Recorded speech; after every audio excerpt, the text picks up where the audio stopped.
Justin, and I'll be your safari guide for this adventure into the Harambe Wildlife Reserve. Just a quick safety reminder, we do need everyone to remain fully seated at all times, keeping hands, arms, feet, and legs inside of the vehicle. Feel free to take photos along the way, just be sure to hang on tight to all of your personal belongings as it can get rather bumpy out on the reserve. Now, if you look up above you, you'll see an animal spotting guide. That'll give you a heads up what we might see out on the reserve and help you to identify the animals as we see them. Probably won't see all of them, but we will do our best to see as many as we can. We are going to be starting off in an area of the reserve known as the Little Ituri Forest. Some of the animals out here may use their markings or coloration to help them to blend in with the environment around them. That is typically their first line of defense against predators and can make it a bit harder for us to see some of them. Oh, but on our right-hand side, that creature over there is known as an okapi. Usually mostly dark brown with some white stripes on their legs, which those stripes may remind you of a zebra. However, they are the only known living relative of the giraffe. Over to our left, there are two rather large black and white birds. Those are saddlebill storks. It's pretty common to see them in a pair like that, as they are thought to mate for life.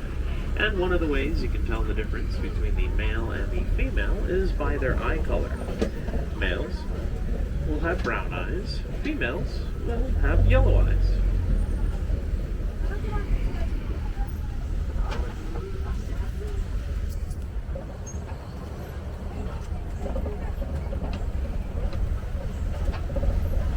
Up ahead, on our left-hand side, there is a rhinoceros.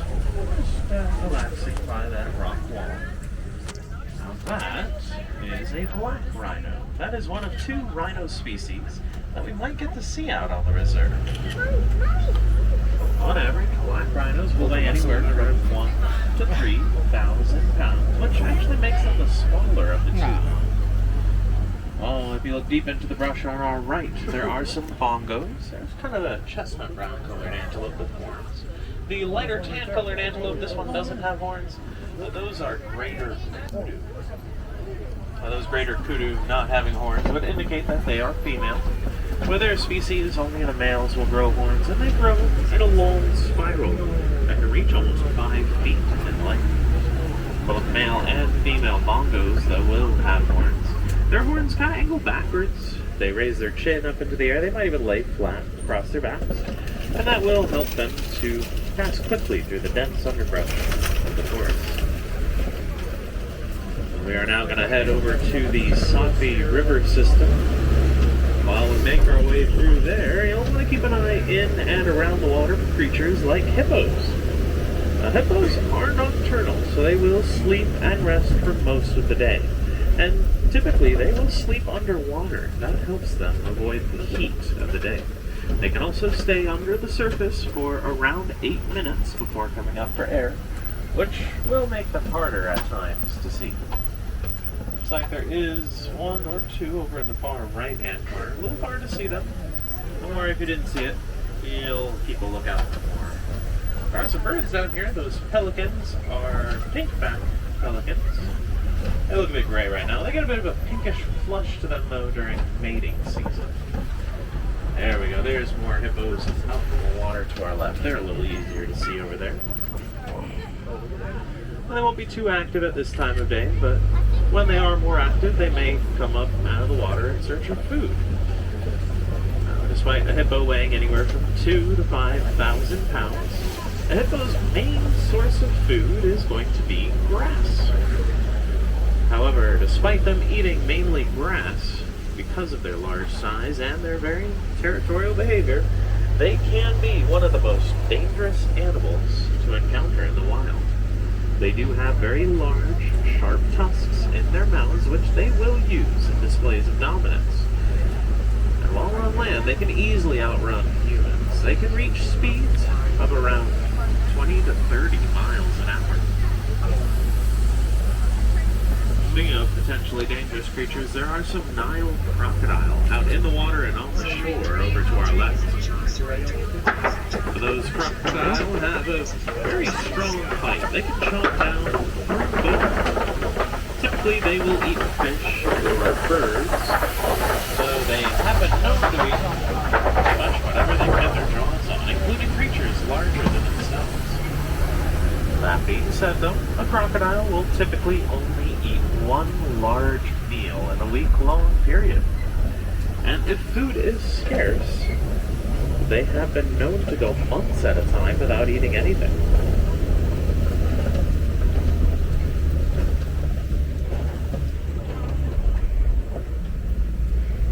Well, we're now going to make our way out of the dense forest area and on to the savanna. The savanna is the largest portion of our reserve, so we'll be out here for pretty much the entire remainder of our safari. And along the way, we might see some of the more famous and easily recognized animals like giraffe and maybe some zebras. Now, there's a lot more than just those two out here, though we never really know who all we're going to find until we get out here.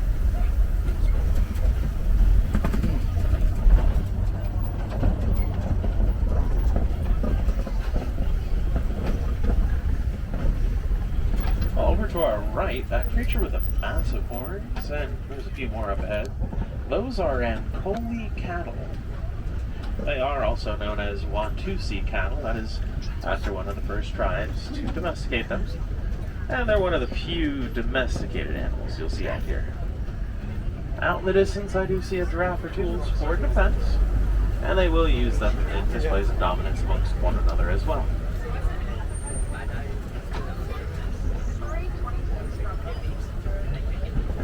We're getting a little bit closer to some of these giraffe. There are different species of giraffe. The ones out here are the Maasai giraffe. They are named after the Maasai tribe in Africa, where they are commonly found here. Their species typically has more of a rough, jagged edge to the spots on their coats, though while the species do share broader similarities, each giraffe will have its own unique pattern to its spots. Like that way with a few creatures that have patterns and markings on their coats.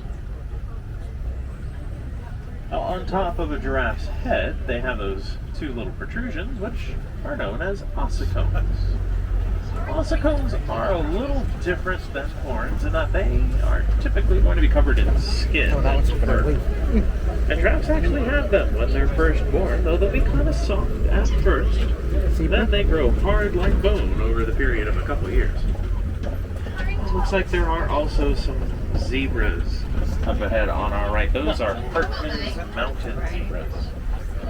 They will have a white underside instead of stripes going all the way around. And towards their back legs, their stripes do get a little bit thicker and a little further apart. See a few more creatures out towards the edge of this big clearing. There are some springbok in amongst the clumps of tall grass. They're the small antelopes that have the tan backs, white underside, and dark brown stripe in the middle. And the gray-colored creatures out here, those are wildebeest. The springbok are small, but they are natural athletes. They can run at speeds of around 50 to 60 miles an hour, and they get their name from their jumping ability. They'll spring up into the air about 5 to 6 feet off of the ground. They do that repeatedly in a little maneuver known as pronking. The wildebeest are pretty cool too. They are great migrators. They can travel sometimes over 1,000 miles in search of water. And they will travel for 5 days before they need to stop to drink water.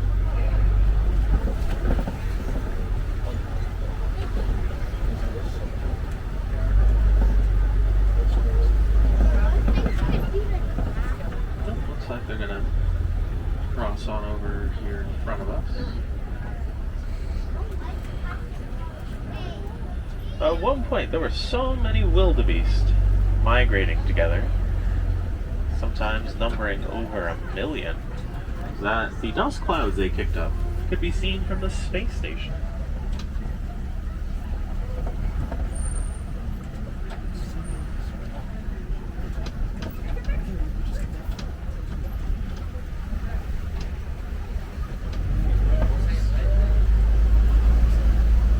make our way over into elephant territory in this part of the savannah.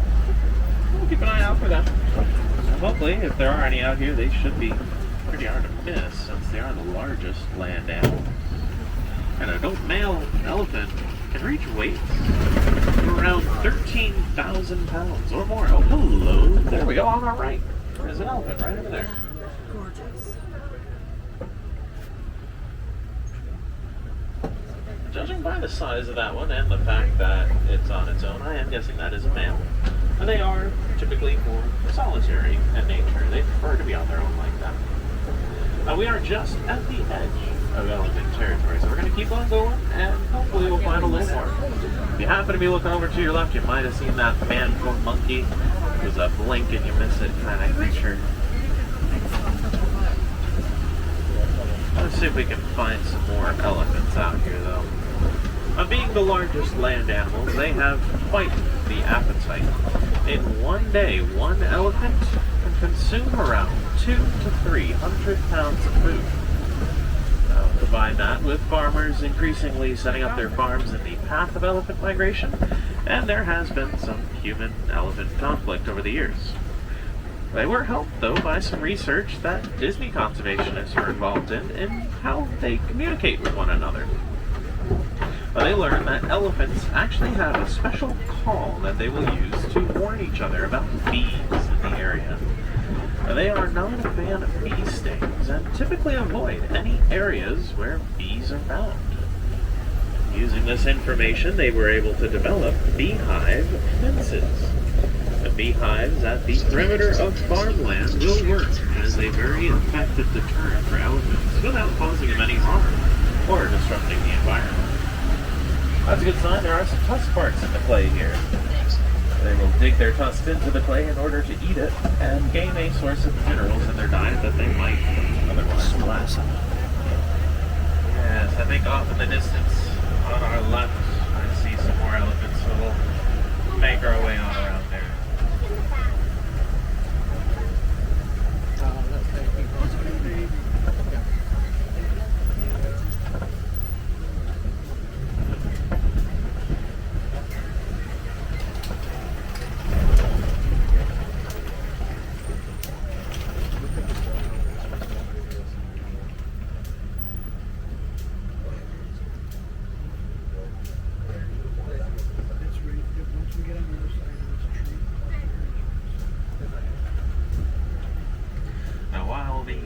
Elephants are typically more solitary in nature. Female elephants will stick together in larger groups, and being in a bigger group for them does make it safer for any little ones that they might have. I think there's a little one hiding behind that boulder over there. A little is kind of a relative term when it comes to elephants. A newborn elephant can weigh around 300 pounds.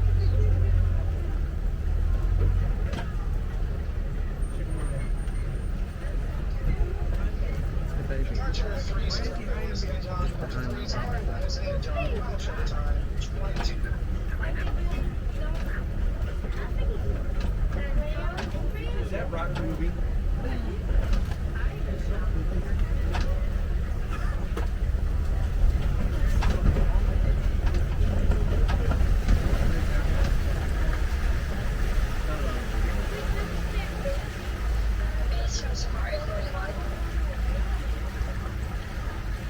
Up ahead in this pond, there are some flamingos. Now, these are greater flamingos. They're the largest of these flamingo species, and typically they are the lightest pink in color. Now, they aren't born that pink color. There's actually a couple little ones in the group. If you look carefully at their feet, you might see some gray things. And they're kind of a grayish, whitish color when they're young. And they will develop the pink color because of their diet. And that is due to the high concentration of carotene in their diet.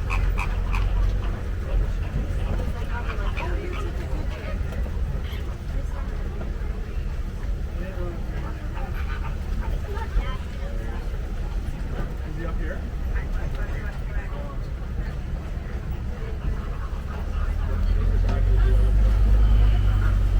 There is no way.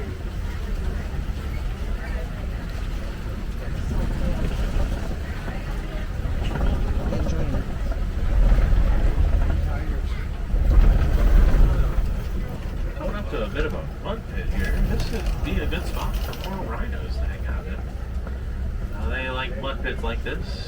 because they can wallow around in it in order to cool down. And having the mud on their skin will help to protect them from the sun. Now, they may have very thick skin, but they are still susceptible to sunburn. I don't see any rhinos here at the moment, though I do see some signs that they may have been through here recently. There is some mud scraped off on the rocks and trees, which they will do as the mud dries. And we'll keep an eye out for them in this part of the savannah.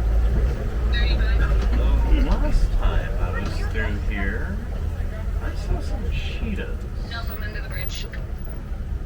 It looks like there might be some cheetahs up ahead on our left-hand side on this little hill. If you look at the very far left-hand edge, there are a couple of them laying down in the shade.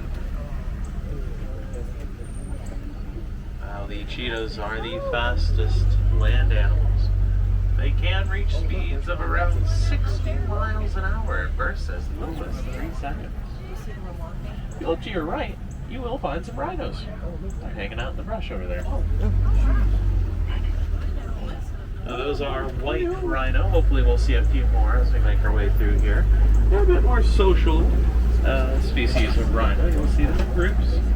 And a group of rhino is known as a crash. A couple more cheetahs over here to our left. Now, while they may be a larger species of cat, unlike a lot of other big cats, cheetahs are actually unable to roar. They will hiss and purr, and they also make kind of a chirping noise. It's really neat to listen to. If you haven't heard what a cheetah sounds like before, you should definitely look it up online sometime. This large rock formation here, this is known as a copy. This is where we might see another species of big cat, the lion. Now, lions definitely do roar. A lion's roar can be heard from about 5 miles away. And that is if they're not sleeping. Yep, there's a male lion up there just snoozing away. And they will sleep for around 16 to 20 hours out of every day. And they will be most active once the sun goes down. That way they can avoid the heat of the day. And at night, their eyesight is going to be much better than most animals, about 5 times better than that of humans. We did find some more rhinos out there to our right, and if you look way out in the distance, there's also some ostriches.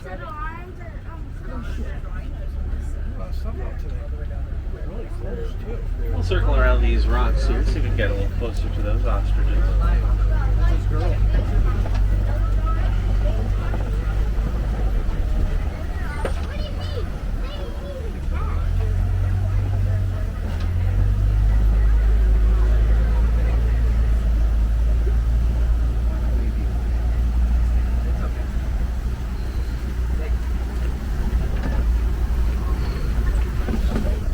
Looks like there are also some warthogs over here.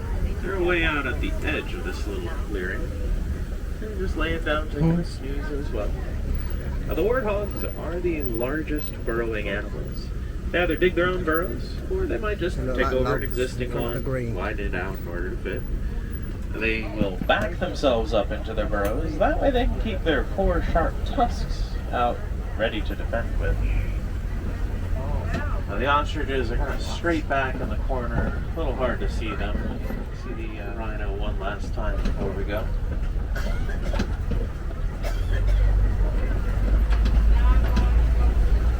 The ostriches, though, they are the largest species of bird, and while they do have wings, they are flightless. They will use their wings to help them to balance and redirect while they run. They can run at speeds of around 30 to 40 miles an hour. Well, it looks like they might have laid some eggs over there to our right. They do lay the largest eggs of any bird. Just one of their eggs will weigh the same as about 2 dozen chicken eggs.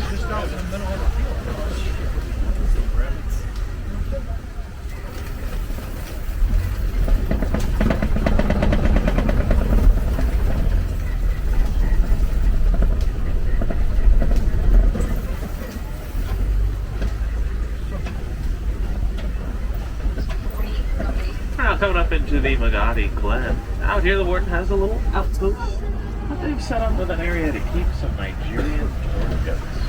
Cute little creatures. They look like they might still be kids, but they're actually full-grown adults. And they are very friendly, social creatures. In fact, if you hop on the Wildlife Express train over to Rafiki's Planet Watch and Conservation Station, we actually have a little affection section out there where you can go up and pet some Nigerian dwarf goats, as well as other domesticated creatures. Out at the Planet Watch, you can also check out the animation experience where you can learn to draw an animated animal character. That's also where our veterinary clinic and animal nutrition center is located.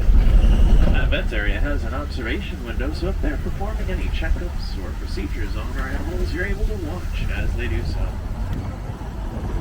Well, on that note, this does about bring our safari to a close.